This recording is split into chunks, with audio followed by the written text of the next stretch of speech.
The snow fell in thick sheets across the colony world of Epsilon 7, a planet where winter lasted 11 months of the standard galactic year. Alara, call sign Omega, stood at the frost-covered window of her research station, watching the white expanse stretch endlessly toward the horizon. She was the only human on this godforsaken rock, sent here by the Terran Science Directorate to study the planet's unique crystalline formations.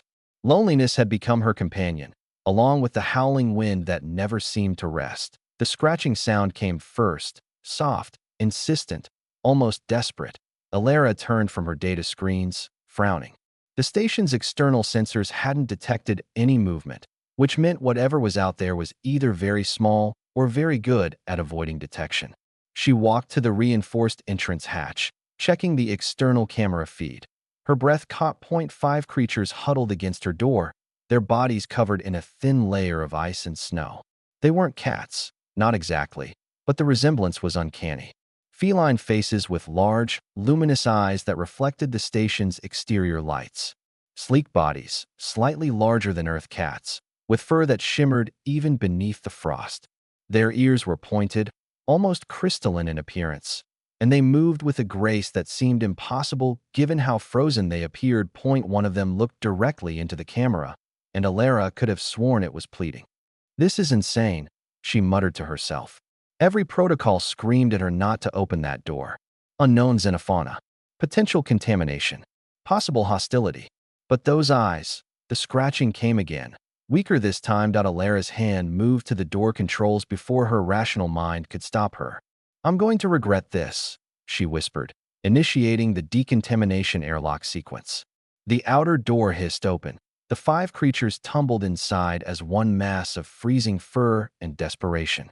The moment the inner door sealed behind them, Alara grabbed thermal blankets from the emergency supplies, wrapping each creature carefully. They didn't resist. Instead, they pressed against her hands, seeking warmth with an urgency that broke her heart. Okay, she murmured, carrying them one by one to the common area where the heating vents pumped warm air. "You're safe now." As the ice melted from their fur, Alara got her first clear look at them. They were beautiful, otherworldly beautiful. Their fur held an iridescent quality, shifting between silver and pale blue. Those crystalline ears weren't just for show.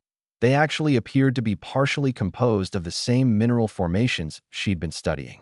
Impossible, yet here they were. The largest of the 5, a male with darker markings around his eyes, raised his head and made a sound that wasn't quite a meow. It was deeper, more resonant, almost like a musical note. Then he spoke. "Thank you, Human Omega." Alara fell backward, scrambling away until her back hit the wall. "You? What? How?"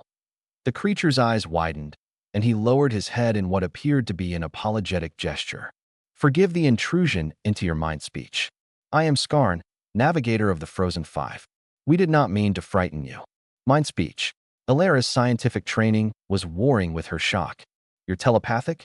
Only when, desperate, Skarn's voice echoed in her mind, carrying with it waves of exhaustion and gratitude. "Our ship crashed 3 cycles of your planet's rotation ago. The others didn't survive." Alara's mind raced. A spacecraft. Survivors. First contact. Actual first contact. And it was happening in her isolated research station with 5 freezing alien cats. The absurdity of it all almost made her laugh, but the seriousness in Skarn's telepathic voice kept her grounded. "Your ship crashed? Where?" Skarn's head tilted toward the western mountains, barely visible through the storm. "The Crystal Peaks. We sought refuge there, but the cold, it drains us. We sensed your warmth, your life energy. We had no choice but to seek your aid." The other 4 creatures had recovered enough to sit up, watching Alara with those impossibly large eyes. She could feel something now, a gentle presence at the edge of her consciousness, like multiple hands reaching out but politely waiting at a threshold. "It's okay," she said aloud, then felt foolish. Could they understand her speech, or only her thoughts? I mean, you can all connect? Is that the right word? A chorus of voices filled her mind, each distinct yet harmonious. Gratitude, relief, hope, and underneath it all, a profound sadness. Skarn seemed to be the spokesperson. "We are explorers, Human Omega. The Frozen 5, though we were once the Frozen 12. Our mission was to catalog worlds in this sector, to understand the universe's diversity. We never expected to find a world so hostile, yet so beautiful. And you never expected to find a human, Elara added, understanding dawning. We're supposed to be rare out here. This sector isn't even fully charted by the Terran fleets. Humans, Skarn's mental voice carried a note of wonder, are legendary among the star-faring species. The ones who refused to die. The ones who looked at the void and built ships from stubbornness and mathematics. The ones who survived their own world's attempts to kill them and then decided to live among the stars anyway. Elara felt her cheeks warm. She'd heard the stories, humanity's reputation in the galaxy as the species too stubborn to know when to quit. The ones who saw a problem and simply persisted until it wasn't a problem anymore. I'm just a researcher, she said quietly. You are alone on a death world of ice, conducting science for the benefit of your species, Skarn corrected gently. You are exactly what the stories describe. One of the smaller creatures, a female with markings like frost on a window, pressed against Alara's leg. The physical contact strengthened the mental connection, and suddenly Elara could feel what they felt. The bone-deep cold that had been killing them. The fear of dying light years from home.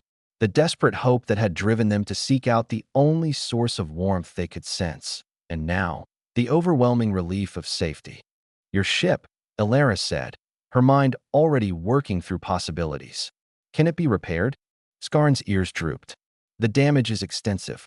We lack the materials, the tools, the energy. But you have a human now, Elara interrupted, standing up with sudden determination. The five creatures looked at her with what could only be described as hope. And humans? We specialize in making impossible repairs with insufficient resources. It's kind of our thing. She moved to her communication console, fingers flying across the holographic interface. I'm sending a priority signal to the Terran Science Directorate and the nearest diplomatic corps station. First contact protocol, crashed vessel, survivors in need of assistance. She glanced back at the Frozen Five. They'll send a proper rescue and recovery team. But in the meantime, Elara pulled up her station's resource inventory and the geological surveys of the crystal peaks. In the meantime, I've got a fabricator, enough raw materials to work with, and 3 months of supplies. Plus, those crystalline formations you crashed near, I've been studying them for 6 months. I know their properties better than anyone. Skarn stood, and the other four followed suit. They arranged themselves in a semicircle around her, and she felt their minds touch hers again. But this time, it wasn't just communication. It was sharing. Technical specifications of their ship flooded her consciousness. The nature of their propulsion system. The materials needed for repairs. All delivered with a precision that made her gasp. You're giving me everything, she whispered. Your technology, your ship's designs. You saved our lives without hesitation, Skarn replied simply. You are human. A species that has never conquered, only explored. A species that extends hands before weapons. The stories are true, and you have proven them. Trust is the only currency that matters now. Elara felt tears prick her eyes. She'd been alone for so long, drowning in data and isolation. Now, standing in her small research station with 5 telepathic alien cats who believed in her species more than she sometimes believed in herself, she felt something shift inside her chest.